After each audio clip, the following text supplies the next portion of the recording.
And we are live. Welcome back, everybody, to Behind the ToolBelt, episode 291. I am your host, Ty Cobb Becker. Thank you for joining us on this Wednesday edition. We will be back after our short intro from our sponsors.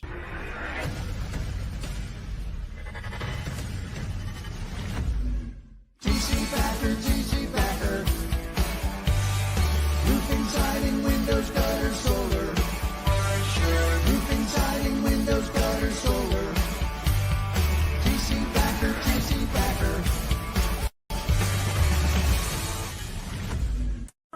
Is your lead flow down? Whether you're a company owner, office staff, salesperson, or installer, you're a roofing rock star.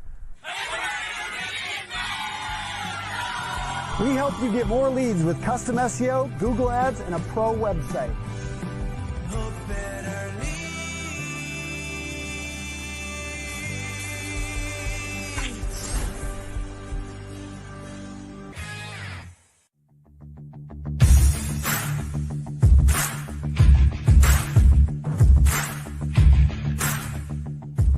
Welcome to Behind the ToolBelt, where the stories are bold, the conversations are real, and the insights come to you live, raw, and uncut. Every week, host Ty Cobb Becker sits down to bring you the stories, the struggles, the lessons learned, and the wins. No filters, no scripts, just the truth. Please welcome your host of Behind the ToolBelt, Ty Cobb Becker.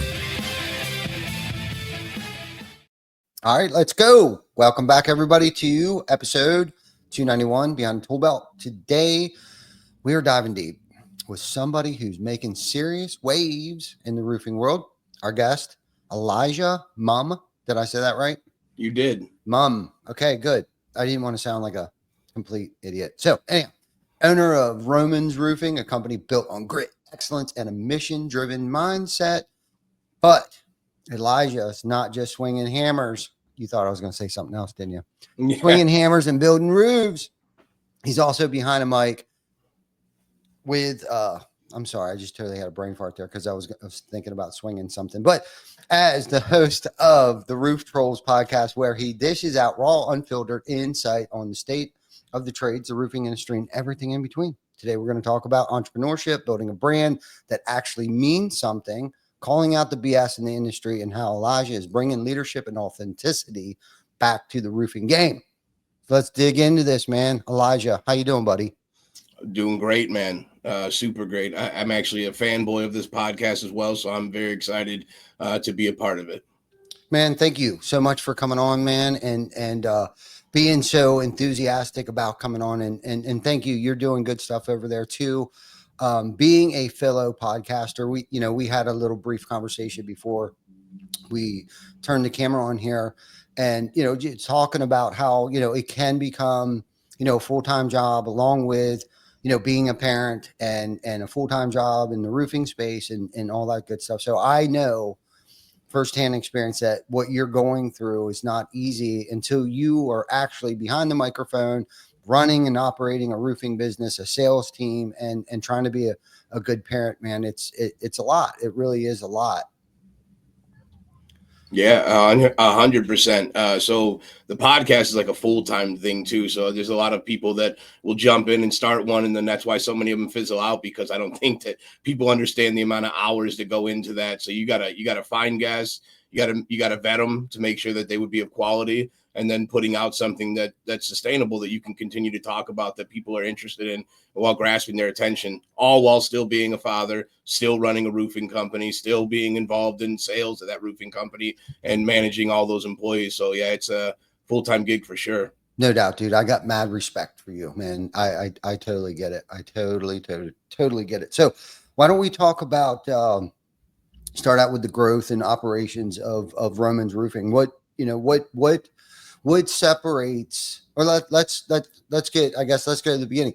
How did Romans come about? So the original idea of Romans was created actually by a local attorney by the name of Jeff Semko, right over there in Cherville, Indiana. And Jeff started Romans Roofing, named it after his son. They had a really good mom and pop feel to it. It was just a small local roofing company, and they were mostly geared toward retail work as opposed to storm restoration work. And a buddy of mine, actually childhood friend of mine, Angelo Saya, me and him worked prior for a couple companies. We went to a corporate company, and at that corporate company, some changes were made that didn't align with what our beliefs were. He parted ways with them, and he went and partnered with Jeff, actually, and worked there for about 2 years. So they had this thing going. When the time came that we decided that I was going to go and, maybe try to open up something on my own, at this point in time, I'd been contemplating it for about 3 or 4 years. I've been a sales rep for almost 6.5 years, team lead, whatever. And I was like, hey man, it's time, I want to go try to do something, So I had the dream of building up from the ground level up. And we went to a Cubs game, coincidentally. And Angel was like, hey man, you need to come sit down with Jeff. He, maybe we could do something together. And I'm like, hey man, the days of me wanting to work for somebody, it's just that it's over with, man. I don't really want to do that. And he's like, well, you should at least hear him out. And he's right. You should always hear somebody else out. So we went and sat down, and it was me and another partner of mine, our 2 partners of mine. We had a sales team, about 10 guys that wanted to come with us to get this going. So when we sat down and we met with each other, it was like fate. He had everything we needed. He already had the licenses. He already had the mom and pop brand. He already had the local setup. He was lacking storm work, and he was lacking sales reps. I had an abundance of those. And then I had a reputation already in this area where I was at, to where I knew that I could have an impact on recruiting. I could potentially do some marketing. I had some good ideas. So we got together. It looked good on paper. Everything was a fit. And we jumped into this about 2.5 years ago. So I've been with Romans for about 2.5 years now. Okay. Yeah. Okay. Amazing. No, that's a great story. I've tried to pop open in newer markets from grassroots bootstrap from the ground up without already having, a name recognition and all that stuff. So I understand the difference from both sides of the spectrum, but with already having, the name Romans in the public's eye and the small town, or I don't know how large town it is that you're in, but that hometown feel, I guess, of locally grassroots company. What would you say separates today you guys from a crowded market than any other roofing contractor in the area? So on a lot of our posts that we put up, we'll actually say it too, that you can get a roof anywhere. Anybody can get a roof. There are plenty of really good quality companies around me that could put the same roof, same style, same craftsmanship almost that we can. What's going to separate us from the rest of them is the experience that you're going to get at Romans Roofing. That's how we gauge, who we are, is through our experiences that we deliver for our customers. It's why we have a good reputation. We take that very seriously. Our customers mean as much to us as our employees do. And as long as we keep the mindset that these 2 are the most important, Romans will continue to thrive. So our focus is always the customer, over communication, trying to go above and beyond any way we can. We do a lot of giveaways of roofs. We do a lot of things inside the community to let them know that we're part of it. And then I think one of the bigger power plays that we did recently was last year we purchased our building across the street from the mayor's office in the town that we work in. So now it's no longer just, we're not renting an office here and calling ourselves local. Like, I live in Northwest Indiana. Most of my reps live in Northwest Indiana, and now our building we pay taxes on in the town we operate in. So we give back to Northwest Indiana. I love that. Good story, man. That is so good. That's so good. So values and principles. What exactly, values and principles have shaped how you lead Romans today? So number one is, I think, culture over profits. That was something that we had to sit down with. And it took all of us. There's 6 owners in this, so it can get a little chaotic at times. But all 6 of us have the same end goal. And what was really cool when we sat down is we all realized that, look, man, this needs to be a destination spot for sales reps. This doesn't need to be a turn and burn company. I don't want to go with the industry standard of the 2.5-year turnover rate per reps. I'm tired of that. I want to give them 401k. I want someone to retire with us. I want someone to build a future here and go buy their first home. Go buy the dream car that they want. I want lives to change. And the only way that's going to do it is if we actually prioritize what's more important right now. Is it profits, or is it the growth of the company? And then with the growth of the company comes with, helping people with their financials too, helping to dive deep personally so that we can figure out what's bothering the sales reps on a psychological level so that they could perform better at their jobs and learn the task. If you take on sales reps and you claim to care about them, then you need to show that, not in just in how you pay them, but in how you treat them, how the environment is around them, and are you putting them in a position that they're able to succeed in? That's what's important. Yeah, I love that. I love that. We call it, having your dream big enough for everybody else's dream to fit in. So I totally understand. And I'm from that school of culture, having a good culture, a competitive spirit, culture, but also holding people accountable, but also being there for them when shit gets rough, and not so apt to, fire somebody over a mistake, giving them enough room to make mistakes so they can learn from it. Because unfortunately, that's the only way that I've learned, is through a lot of mistakes, trial and error, and ebbs and flows and things like that. So we're very patient. And I'm not so, keen on the, I've heard people talk about, hire slow, let go quickly. Like, I understand that to a certain extent. Like, definitely should hire people slower, and but also give room, because there's learning curves, right? Like, where some people have a learning disability, where they may not came from the roofing space necessarily, but they have the good qualities that actually fit, like 3/4 of the qualities that do fit the culture, but we just got to get them up to speed on, like, our CRM, how to pull a roofing aerial measurement tool, or the technique of, like, when they're at the door, just things that are teachable, that are skills that they can learn, but it might take them a little longer than some people. And I really feel like that's what separates a good quality company that's in it for the long haul, is building that family-like culture that we're all in this together. So I guess my next question for you would be, is like, how do you find and train quality people to represent your brand in the field? So finding people has been a lot easier as of lately. We do a lot of Indeed.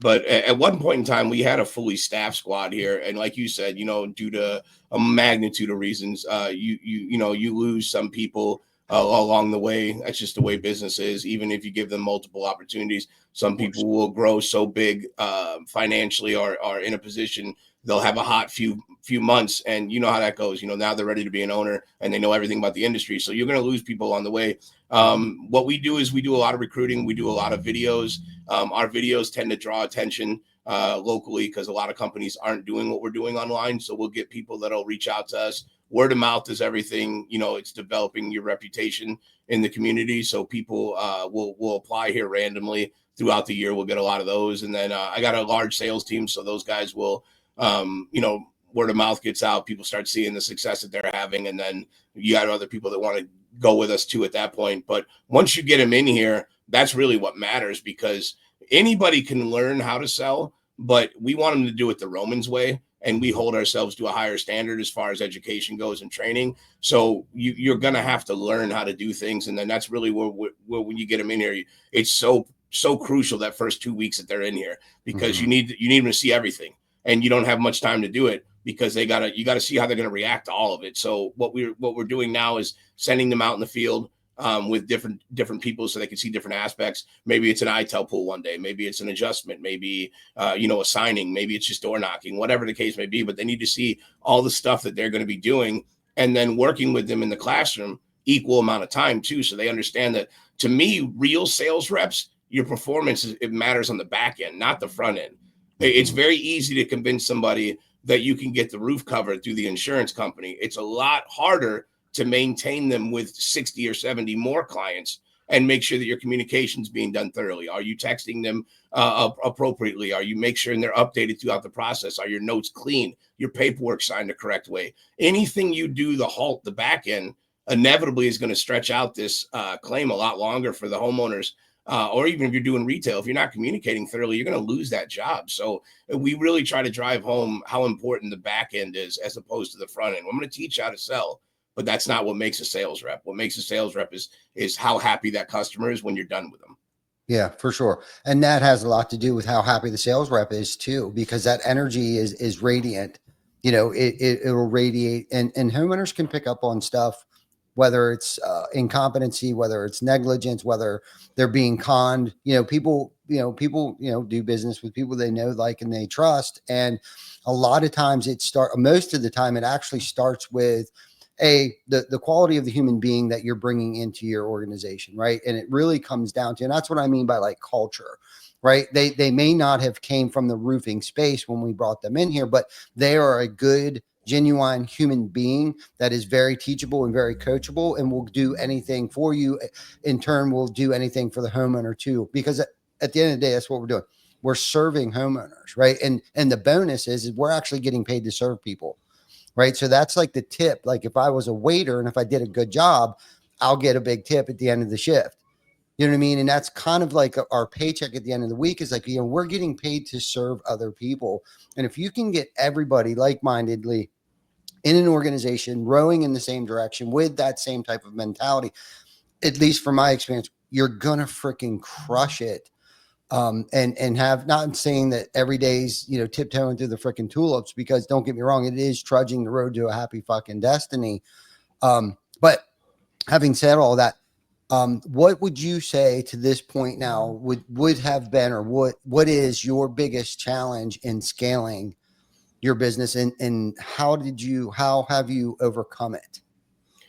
So the biggest challenge was making sure that we were set for this. So it was creating a process, a rigorous process, and one that we still, full disclosure, are working on right now. I mean, 2.5 years of really diving into this, and we've developed so far. I think sometimes you need to really reflect on where you've come from to where you are right now, because a lot of owners, it's really bad in the industry. They have a really warped way of thinking, because they feel as though if they're not at $20 million, they're not successful, And I think that if you just took a step back and just relax for a minute and look back, like, man, look how far I've come in these 2 years. You are growing, and you may not even know you're growing, but you're holding yourself to such a high standard of growth that's unrealistic for most companies to even meet.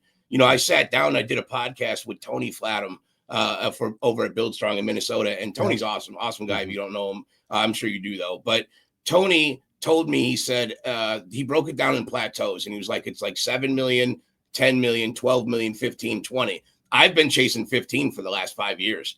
That's like my dream. And we're on pace to break that this year. But until we do, that's like my dream. And I was explaining to him how hard it is to get from 12 to 15. And he had a year that he had $64.5 million in 1 year. And he was explaining to me that his goal that year was like 20 or 25. And that just goes to show you really don't know where this is going to go. So it's important to hold on to your principles, and then be thankful, and also look back and give yourself kudos sometimes along the journey. But as far as the growth goes, you got to be ready to do it. Mm-hmm. So make sure that your processes are perfected, because if you're not perfect at 8 million, why in the hell would you even try to go for 16 million? That doesn't even make sense. We felt at 7.5 million that we were primed. We're like, hey man, we're going to do this. And last year we went and did 14.5 million. We felt really good about it, but now we're at another learning curve. So we hit that. We're on pace to exceed that, not by much. We were originally on pace to exceed it by a lot more, but now it's like, all right, what are we doing wrong? Like, where are we at? And I think the thing that we're starting to realize is that we're not doing anything wrong. It's just not going to go as fast as you want it to go. Mm-hmm. That's where we're at with it. Yeah, no, isn't that the God's honest truth? If you think it's going to take a year, you might as well add another year to that, because it's going to take at least 24 months. And you said a lot of good things there too. And my advice for somebody that is in growth mode, not to grow too fast, too quick. And I've gone through many different seasons where, we kind of went stagnant, but fortunately what I've seen over the years is like you have like a year or two of growth, but I also suggest that like having a year of where you I call it the correction year. Okay. Because in growth mode, all finances are going back into the business, whether it's marketing, sales reps, training sales rep, all these things that cost money.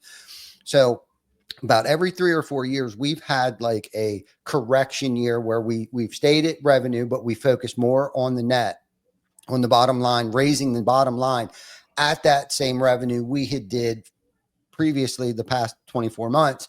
Then we build the foundation to grow another 10, 15, 20, 25%. And we've actually have grown 50% in a 4-year period of time, which, huge. there's a lot of things that break along the way. So you need to give yourself at least a 12 to 24 month of what I call correction or correction years, fix what got broken, find the gaps, find the deficiencies, and then from there, then scale back up. And if you can keep it strategic like that and just know that there's going to be, whether it's organic or if it's intentional, there has to be a correction year in between those big bumps in revenue and growth and recruiting and training and SOPs. Because the thing that I found out about SOPs is once you start down that rabbit hole of systems, operational procedures and things, then that creates even more. You have to literally have an SOP on how to design an SOP. I mean, it gets so granular and you can go so far down in that rabbit hole that it's never. And just so if anybody's listening that is either starting out in business or wondering whether they're stagnant, I'm saying this to you because it never changes. If it doesn't change, then you're not growing. But it is very fluid. Your SOPs, your systems, your processes, your KPIs, that will always change. It's never set it and forget it and think you're going to grow from 5 to 15, from 15 to 25 million without having change and things being broken along the way that are going to need to be repaired, fixed, replaced, whatever the case might be. It's always going to happen. If you plan, and this is the thing, it's not about the profits like you talked about earlier. It's not about chasing that growth, but it's about creating more opportunities of bringing people into your organization to give them a career, not just a stepping stone into a different career or to go work for somebody else or even go work for themselves.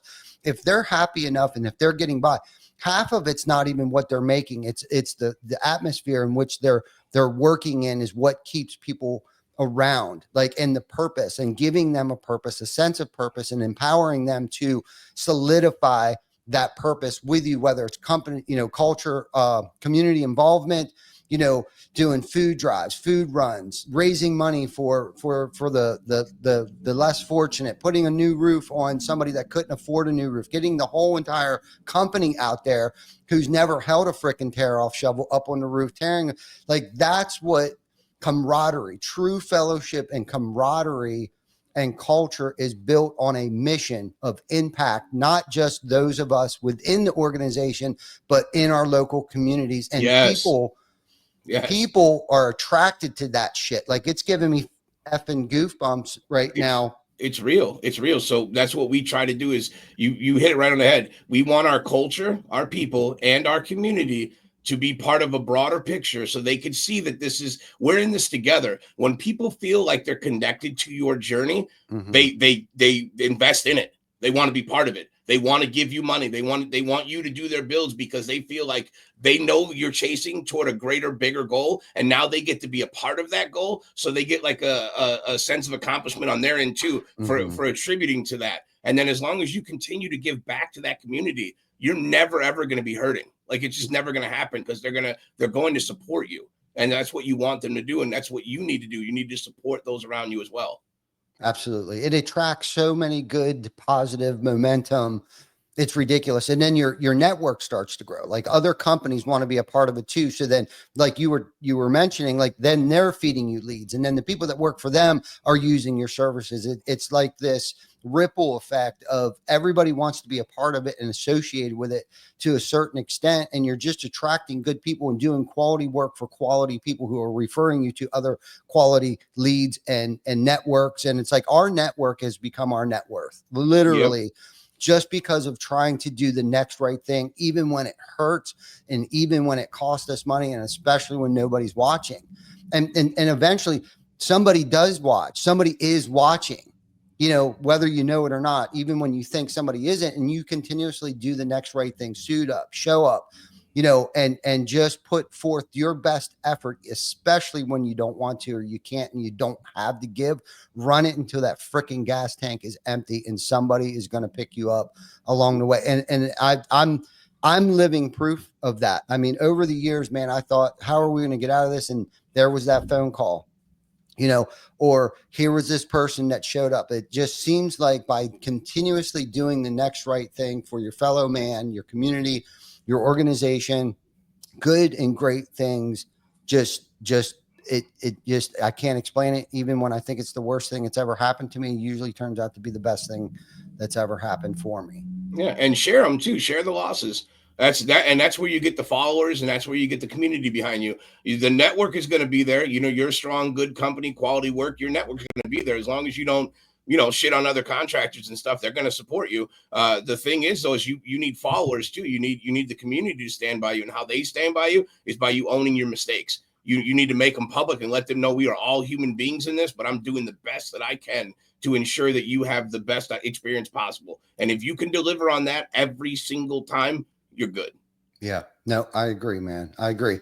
And of course it takes a village. It takes your team, eating, breathing, and living the same passion that you have. And like I said, it's contagious. It really is contagious, where down to the point, it's like, I'll see, a lot of our coworkers, posting family photos and it, wherever they are on vacations, and everybody, it seems like, either has one of our hats on, one of their, like, they're at the grocery store on the weekend shopping, wearing one of our hats. Like they're bought in. It's almost cult like. I hate to use that word, but it's almost like we've created such a culture around here that this is our lifestyle. It's become a lifestyle. The TC Backer brand is a lifestyle that this is what we do. This is who we are. It's not even work anymore, because we're all not necessarily enjoying it every 12 hours of the day, but we have a purpose, and we're purpose driven, and it's to impact the local communities that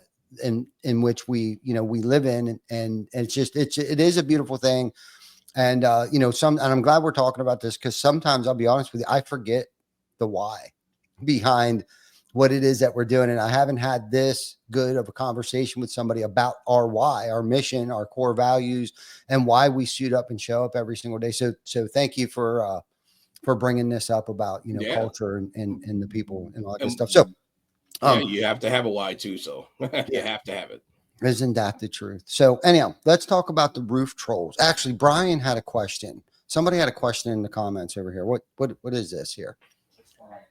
What do you think leads to an individual's success, and what does this look like? So I think he's talking about sales reps. Oh, okay. First, you'd have to define, in my opinion, what success is to you. So you'll find in this industry that not everybody is driven by money. If you have one of those situations, someone such as myself, when you're in sales, that, the money isn't the end all be all, it's a little bit tougher of a conversation. So I'd say start with finding out what success is to you. And then you literally, as a sales rep, your success should be your 5-star reviews, your referrals, not your signs. So, you got 40 signs, but how many referrals came off those 40? How many good reviews came off those 40 that you did?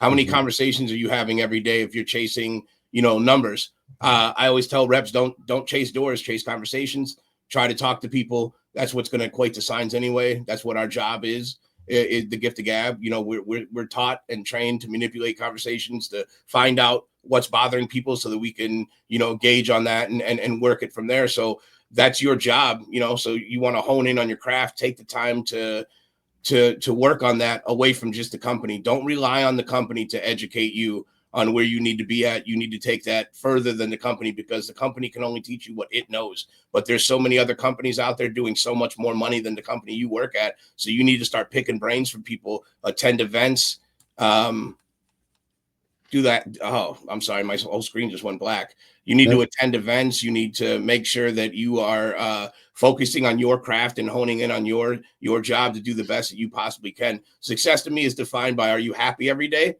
Do you look forward to going to work? And are you being paid correctly by doing the job that you're doing? And if you have all those three things lined in place and you feel good about yourself, then you are successful. Amen. Amen. Great response to his question. That was good. That was super good. So hopefully Brian got something out of that. Brian, if you got any other questions, man, please put them in the comments. Okay. So let's talk about the podcast. Okay. What made you decide to start Roof Trollz? So Roof Trollz, I always wanted a podcast anyway, for about 5 years. I wanted to have one anyway, just because they're fun. I listen to a lot of podcasts. what happened was I talked to Deshaun Bryant about, I really wanted to get out and speak to people. And Deshaun said, he told me the last time I had him out here about a year and a half ago, he said, hey man, if you're going to do it, you need to go all in and just do it. And he said, I mentioned to him a few times about how I wanted to speak at events and I just didn't feel like I was ever going to be able to because whatever excuses I came up with in my head at that time. And the reality of it was that's what it was excuses. He told me, he said, bro, if nobody's watching you anyway, what do you care about what you post? Why do you care, about that stuff? He's like, just get out there and put your story out there. And if somebody can connect with it, they will. And if they don't, then they don't, but what are you losing anyway by not doing it? And he was absolutely right.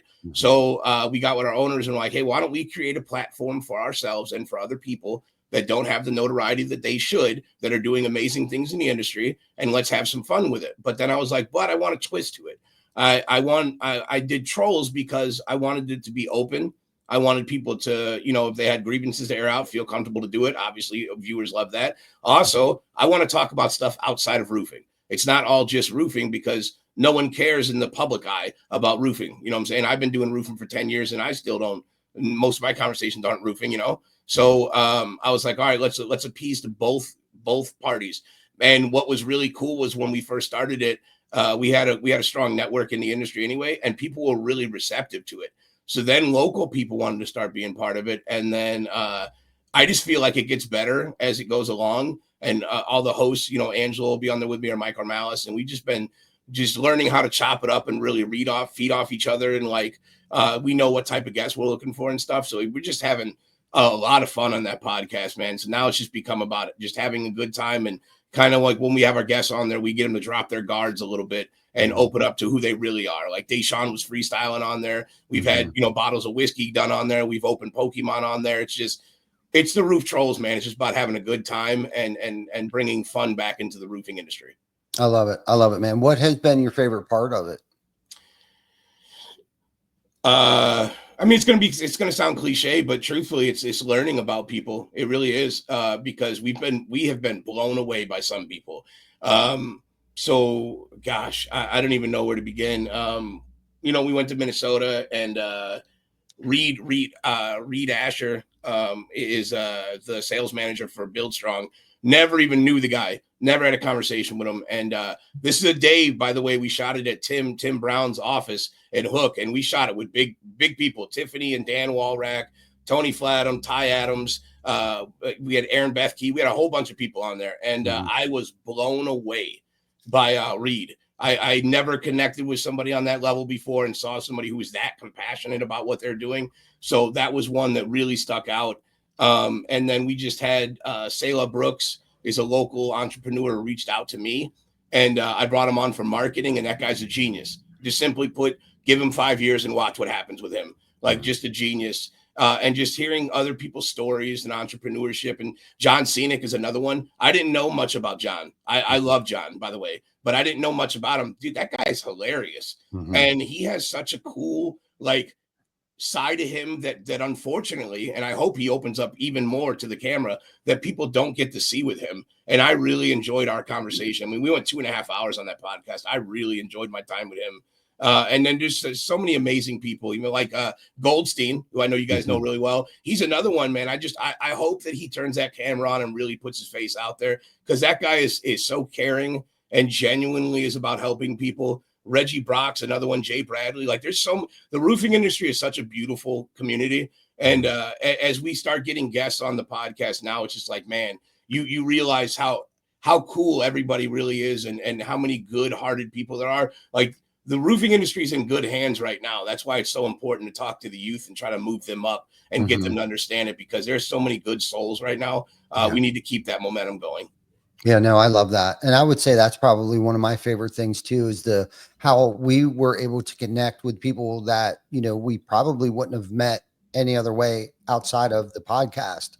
And I've made personally good, true friendships. Eric O, Mike Goldenstein. I mean, the Sean Bryant was one of our very first guests 5.5 years ago when we started this, and he opened up so much. And still to this day is one of my favorite episodes. And I love it every time he comes on. And I got to see some sides of him too, that, like you said, that most people don't get to see, be outside, outside the camera. Um, and the personal connections that we've made, and the things that I've learned from people too. Like we don't have to pay for their services. We just bring them on the podcast and start asking them questions. And my team's writing notes down. No, I'm just kidding. But I mean, you could. You could. I'm all for that. I believe that the roofing industry should be stealing content from each other. We should be bouncing ideas off each other, because that's how they get better. That's how we all get better, is by working together to do this. I'm okay with that. I tell people when I speak, if you want to go on my social media and take my ideas and spin them off on your own, I'll send you the videos. I'll send them to you. I'll send you the script that I made when I wrote the video. I don't care. It's only going to make us all better. You stepping your game up to get to my level means that I got to step mine up to stay above you. So let's do it, man. Let's work together to get better. I 100% agree with that. I mean, it is. That's why we're doing this. I'm hoping somebody gets something from this that they can apply to their personal life or their professional life. Like that's the whole point of this, not just to listen to myself. And this is the thing too. It's held me accountable too, because I'm not going to say something on this when I know, if not all of my team, at least half of my team is either watching right this second or they're going to catch it on the replay. So I can't look like a fraud or a phony either. I'm not saying sometimes they're not rolling their eyes at me like, Jesus Christ, I'm so tired of hearing them say that. But, this is where, we get to, educate people. This is where we get to reach other people. This is where we get to bring people in our space, on our stage, so they can get their message out to the public, to our industry. And honestly, we started the podcast to promote a charitable event. Like literally, we didn't know any other way to market what we wanted to do for our community. So it was like, screw it. We had an iPhone 8, we went live. Back then, you could host what was called a watch party. And I mean, it would spread like wildfire. Like we'd have 5,000 people watching it at one time. Nowadays, you got to pay to get that shit. Yeah. But I mean, it was crazy. And it was like, you know what? Like after that home show, we did it at a home show, a local home show here. After the home show, we're like, what are we going to do? Like this has been like it was Tuesday nights back then. Like I've carved out my Tuesday nights for 4 months. So it's kind of like, well, what are we going to do? It's like, screw it. Let's keep doing it. And we were trying to promote TC Backer. We were going through like window month, siding month, all these things. And we were running out of content. And that's when I think Deshaun reached out to us and was like, hey man, can I come on your podcast? We love what you're doing. And we were like, holy shit, somebody wants to come on our podcast. And I try not to act super excited, but I mean, I was thrilled to death, and it was so much easier having a guest on, and listening to their experiences, their strength, their hope, and how they got through something. And, and it just made for really good content for people to grab valuable information from, and then can apply it to their businesses or their personal life. And we keep it real too. This is things like we talk about our failures. Like I have failed so many freaking times, dude, that I've lost my mind over it. But fortunately, there's been enough successes in there and wins to outweigh the failures. And I'm not afraid, because I hate getting wrapped up in the hype of the glam shots, like, the $1 million deal that I closed. Well, you didn't talk about, how much you lost on that job, right? Because you missed bid, or the insurance company didn't give you any supplements, or whatever the case might be. Because if that's not happening to you, you're lying. You've lost money. Thank you. Stop. I want the roofing industry, at least take this from the stop telling people that it's easy when they go through you. Stop doing it. We have people locally that are like, oh, well, they said they couldn't do State Farm. Well, we do State Farm. No, you don't. No, you don't. It's across the board. That's why there's lawsuits and everything else going on right now. No, you don't. We need to be real and just be honest with people too. Also, it deflates our industry when you do that. If you get on there and you constantly tell people how easy it is, then why in the hell would they use you? They won't anymore, guys. They're not going to. You need to be real with homeowners and tell them, hey, our business owners, when we do this, it's a daunting task. It involves an expert, which is what I am, and I'm going to help you aid your claim along to get it done the right way, but you need to be patient with me, and this is a process. Stop telling people, stop downplaying what you do, because when you downplay that, it downplays the whole credibility of the industry across the board, and it's so bad for us, man. Start being real about it. I agree with you. Be honest. Yeah, no doubt. No doubt. It's just so much simpler that way too. And I don't mind being an open book. Anybody can ask me at any time. I mean, I've coached local people in our space, in our industry, you know, and help them and mentor them. Shit, there was a guy that worked for us that called me up and left us and went and started his own business. And he had some questions. I didn't mind, you know, answering his questions about Google. He had Google questions like, how do I, you know, start a website? How do I get this? I didn't care. I've ran into people that aren't so local and have helped them out. Like they're a town or two over that actually watch the podcast. And I have no problem when they reach out and ask me how I got through something, or if I had any experience with something. I don't have any issues or qualms about answering any question or being, you know, totally upfront or vulnerable with anybody. So yeah, I love that topic. That's great. I think more people need to stop BSing homeowners, the industry themselves. Mostly it's probably themselves are bullshitting themselves in this unreal reality that they live in. And they are telling everybody that this shit's easy, because it's not easy. There's ebbs and flows. The longer you're in the game, the harder it gets. More money, more problems, man. There is no doubt about that. And more headaches, more people get involved. And you know, keeping that culture strong, the larger you get, is probably one of the most difficult things. And making sure that that message is still getting and reaching homeowners the larger we get, and that it's not getting watered down. Yeah, So it gets more complicated. You hit it on the head, though. It gets more complicated. There's a reason that you see new people come in this industry that do so well that first year, because they don't know anything, guys. They don't know how to have that back end conversation, or how to put their foot in their mouth and talk about things that the homeowner doesn't care about. All they know is get on the roof, get the job done, and get out of here. Like that's why they're so efficient. And somewhere along the way, we've lost that too. 10 years into this, and we want to talk to everybody about what could happen in 3 years for them. Well, you know, just so you know, this is coming. Well, who cares about that, dude? Why don't we try to go back to enjoying what we're doing and having fun? And then let's take the stress and put it off to the side. We know stress is going to be there. Life is going to life no matter what happens. But what do you do in the meantime? That's what's important. amen to that, brother. Amen. Cool. All right. So the podcast, back to the podcast. I love our conversation, by the way. Well, how has the podcast impacted Romans? So we're starting to see that now. Originally, and this is where we just had a recent like epiphany. One of our owners did bring up, like, we need to try to get basically like an ROI. How do you turn an ROI off of a podcast? It's very hard. So what we're doing now is we're getting out locally. We shot a couple of them in a local bar right down the street from here. I got a UFC gym that wants us to come and shoot one. We got a guy who's doing like a basketball league that's going to be on our podcast here. And I've had just a ton of different entrepreneurs that are local here. So we're trying to branch out locally now. But what we're seeing, though, is the reputation off of it. The roofing industry, for one. I've been to a couple events since we started this, and I've been stopped a few times and was like, hey, man, you know, I really like your podcast. Really funny. Yesterday, I was just telling my owners this. I was at the gas station with my daughter, and I was standing there, and a guy walked up from a landscaping company, and I was like, "Hey, man, I watch your clips like on YouTube," and I'm like, "Oh, that's crazy." And I don't even have I have like 110 followers on YouTube, not even a lot. And he's like, yeah, he's like, when I'm in my break, I just scroll through, and he's like, I see it a lot. He's like, I follow you guys and everything. I'm like, man, that's great. Like, I just really cool that happened. But we're starting to get a reputation for it. I get probably 2 or 3 emails a week now of people that are like, want to be on it. A lot of them are out of town, so they don't understand that I don't do virtual right now. But just the fact that we're starting to gain a reputation. I get a lot of followers that we've been recently.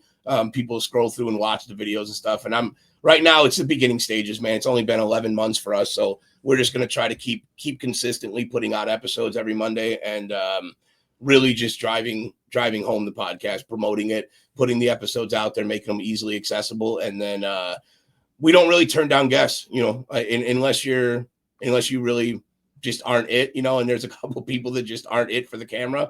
Outside of that, I mean, it's all guns blazing, man. We'd love to have anybody who wants to be on it. Right on, man. No, I love that. It has, you know, and I asked you that question because it has done a lot for our roofing company as well over the years, but like it didn't take off right away. You know what I mean? The longer it seemed like that we did it. And we too still don't have a lot of followers on YouTube, but that doesn't mean it's not reaching a lot of people. And unfortunately, you know, to get 1 million followers, that means technically probably 2 million people have watched at some point in time, one of their video clips, because most people just don't subscribe. So you never know who's watching. That's the thing I think I've learned the most, because I too have ran into people like at the supermarket, the grocery store, or just out and about running errands, and they'll approach me and they're like, man, I really like what you said the other night. And this goes back to, I do a challenge every now and then. It's called the Fearless 44. And these people aren't even friends of mine on social media. They don't even follow me on social media, but somehow my little 2-minute video, it showed up on their algorithm and they listened to what I had to say. And it's like, you never know the impact or who needed to hear that or who's watching it. And it's amazing to me, the amount of people that are watching that we think aren't watching. You know what I mean? Yeah. I have a lot of friends that will say something to me about it, and they're like, "Oh yeah," they're like that one guy you guys had on the episode. And I'm like, "Oh, somebody listens. Okay, somebody's listening. All right, sounds good." And we'll get a comment every once in a while where another roofer will say something, and we'll look them up, and they'll be in Montana, or there'll be somebody off in California or something doing solar, and they're watching the Roof Trollz. And I'm like, man, this is so cool. Like, I love stuff like that. I think it's awesome. Even when people come on and they talk shit, I enjoy that too. Like, I'm a big fan of that as well, because that means that my video at least popped up in your network. So like, you saw it. So that's great. Yeah. I love that. For sure. And you will have them, unfortunately. The longer you do this, the more people will talk shit. I mean, and little do people know, I always say, be careful on who you talk shit on or piss off, because they may just end up building an empire off of that fuel by you talking shit on them, and that's true story, man. That's real shit right there. So be careful on who you piss off. Cool. So what would you say is one of the biggest mistakes that roofing companies still get wrong today? Competing against each other. I would say that's probably number one. Besides training sucks. The training has sucked in the roofing industry since I've been in it. I can only imagine, due to the training that I received when I got into it, that it sucked before I got into it. And if I can leave my mark at all in the roofing industry, I hope to gain a reputation that my training didn't suck when I got out of it. I don't know. I mean, it still sucks now, even my training. So like, I hope that we can increase that, because that's really bad. But outside of that, it's competing against each other, man. We really need to honestly hone in on working together. We all have the same common enemies. We all get upset when out-of-town roofers come into our areas and they do bad, shitty work, and they leave the homeowners unhappy or take advantage of them. We all battle with the insurance companies. So why are we stepping on each other's throats? That's the part I don't understand. Why can't we ever just get 4 or 5 of us locally that have good reputations, sit down once a month with each other, maybe even brand a couple videos together and say, hey, we stand united on the front here in Northwest Indiana. We're not going to let out-of-town competitors come in here, or not even competitors, out-of-town bad companies come in here and take advantage of our homeowners. If you guys are looking for quality work, use the 4 or 5 of us. We stand by, we're residents here. We make a commitment to the community. Then you brand those videos together. And then the catch to it is when you knock on a door and they're being used by somebody, you can't bash them.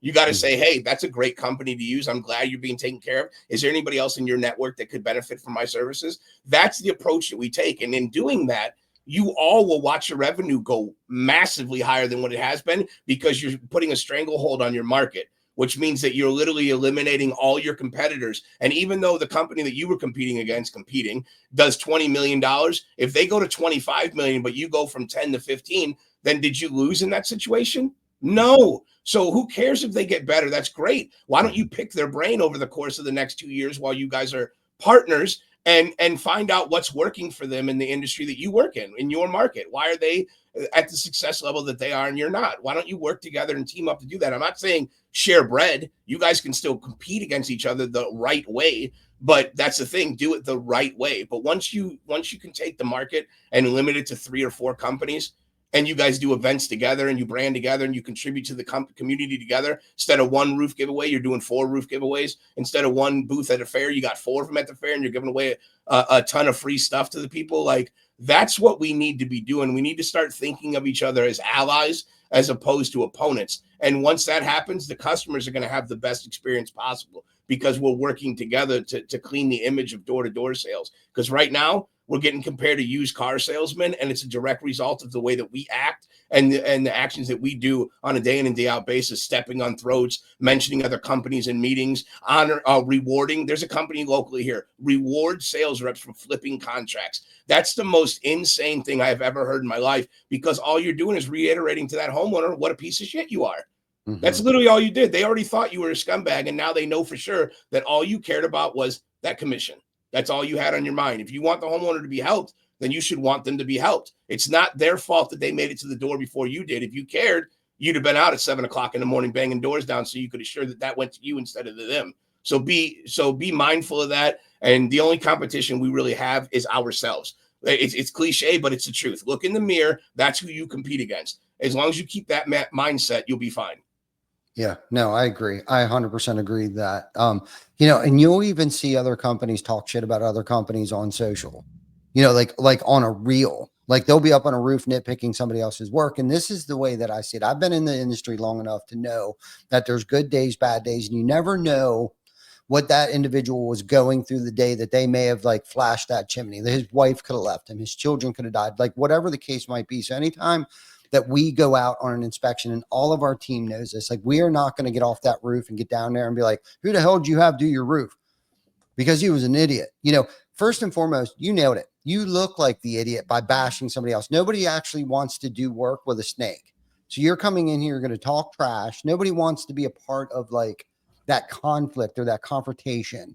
You know what I mean? Honestly, at the end of the day, they want to go with an ethical person that'll come down. And I've been put on the spot already with homeowners where it's like they're drilling me, like, did they do it right or did they not do it right? And it's kind of like, there's multiple ways of doing this thing. So I can't necessarily say that they did it wrong, but it's not necessarily the way that I think I would do it. Right? There's a way to speak to a homeowner about other contractors' work or how they operate, because your actions speak louder than words. So if I'm sitting here just running my mouth right now, none of that really matters. It's my performance. And I kind of talked about this a little bit last night. It's kind of like, by me saying I'm going to lose weight doesn't mean I'm going to lose weight. I have to put the action in, right? I have to go to the gym. I have to lift the dumbbells up. The dumbbells will not lift up for me. The book will not open up and read itself for me. I have to read the book if I want to be educated. It's no different than I can say I'm the greatest, I'm the cheapest, I'm whatever out there. But if I'm not cashing that check that my ass just wrote, words are shallow or hollow, and they're falling on deaf ears. I agree 100%. And also with the shoddy work too, you don't know what the homeowner said. I've been out there a million times and the homeowner's like, hey, I can't afford that way. Is there anything else you can do? And then, you provide them with something, you tell them, hey, I don't recommend you do this, but this is how you could save a couple $100 and it'll stop the leak temporarily. You're going to have to come back and do this later. And they go, okay, that fits my budget. And then the next guy comes and he's like, oh, look at this. They should have never done this. I don't know why they did this. You don't know, like you said, you don't know what they were going through, what was set up or anything like that. Plus, it's not really your business to do that anyway. That's not what you're out there for. Now, manufactured damage, I'm all about that. Go ahead and put that person on blast because we need to stop that in our industry. But the repairs thing, yeah, I agree with you. And we see it all the time. People getting ripped up with no defense of themselves. Like, that's why I try to stay out of those forums too in Facebook. I'll occasionally go in there and I'll ask about a CRM or I'll ask something like that. But with the whole, is this hail damage or how much do we pay your reps and all that stuff? All it does is infuriate me when I read the comments coming in because it's so wrong. And it's the same thing. Even out here, someone will put up a post and they'll say, does anybody have an opinion of Roman's Roofing? They came by my house and I'm thinking about using them. All it is a bunch of comments about, oh, don't use them, use us, use this company. Or they'll start putting their business on there. Like, bro, that's not what they asked. They asked if anybody had an experience with us. Our 4.9 Google rating. Did anybody have an experience? That's what they're asking, not to use you. But a lot of companies, that's all they care about. It's commission. And eventually you're going to get exposed. You really are. Like, eventually someone's going to stop and be like, dude, isn't it weird that every post that guy attacks the companies? Like, isn't it weird that he's sitting with a 3.9 Google rating, but he's telling you about how shoddy everybody else's work is? Like, eventually that catches up to you guys. Like, it just does. Isn't that the truth? No shit. No, good stuff. Okay. So we're getting down to our 1 hour mark here. So I got a couple more questions for you. So what's next for you? Any big projects coming up at Roman's Roofing, or your next big moves with the Roof Trollz? So both. Okay, so coming up for Roman's Roofing is the possibility of expansion to Michigan. We've been pretty open about that. I don't know that it's going to happen right away, but we're within the next calendar year. It is happening. We will expand to the Michigan area because we're in a blessed part of the market. So in Northwest Indiana, I'm only a half hour outside of Chicagoland, and I'm a half hour, 45 minutes away from Michigan. So I have the Aurora, Illinois office now that we all have together, and then the Hobart, Indiana office. So then we're going to hopefully branch out to Michigan, which will put us across the Midwest.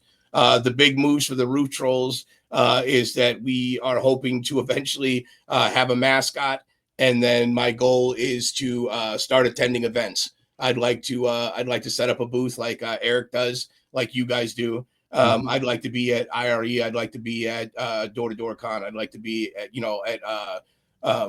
some of these other bigger company or events going on, RoofCon or whatever, so I could sit down with some guests that I don't have access to all the time. Becca Switzer is one of the ones I'd really love to have on here. Eric, I would love to have on here. I think me and him would mesh really well together, actually. Yeah, I would like to get a lot of people on here, and I think that setting up in an event would be very very big. And then for myself, it's just continuing to grow, to continuing to speak. I'm very, very thankful for the opportunity Jay Bradley put in front of me to be able to help out with Roof Camp with him and Reggie Brock doing amazing things. And then Deshaun to take his time out to help me work on my speeching and stuff like that. And that's something he's doing free of charge, guys, off on the side. Deshaun is just, man, is about as real as they get in this industry.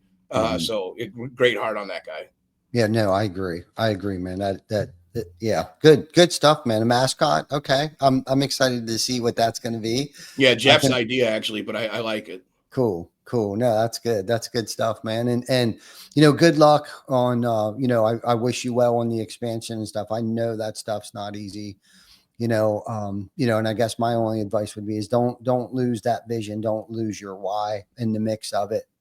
You know what I mean? Because it's easy to do, and it's not hard for it to get away from you because of working that amount of hours, and making sure you have the right team around you to perform at that high level. And that way the standards don't get lowered. The bigger you get, that's probably our biggest struggle moving forward. So if there's anything we can do to help you, what, like, in terms of like, what's the easiest way that somebody could follow you, connect with you, or learn more about, what it is that you're doing? What would you say?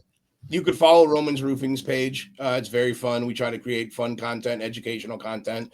You can also add me on Facebook. I'll be glad to add somebody, pick through, the videos and stuff. I've only been posting now on social media for about a year straight. So like I'm still getting my feet wet too. You could also find the Roof Trollz on Facebook or Instagram. On the Instagram page for the Roof Trollz, that's with a Z at the end of it. We just do a lot of clips. That's all it is on Instagram. Facebook is more like a little bit more in depth, but a lot of clips too. And then you could follow us anywhere podcasts are played. We also, you can watch our episodes on YouTube as well. Awesome. Good stuff. And Vic will go ahead and post a link or two in the comments. So if anybody that's watching or catch us on the replay, make sure you check out the comments to catch his links. Is there any final piece of advice you'd give to a roofer just starting out? Don't forget to have fun, man. Get out there, put your story out there, make sure that you take marketing very seriously. And then the best advice for a new roofing company or for someone getting into this, understand that you are your own entity too outside of your company.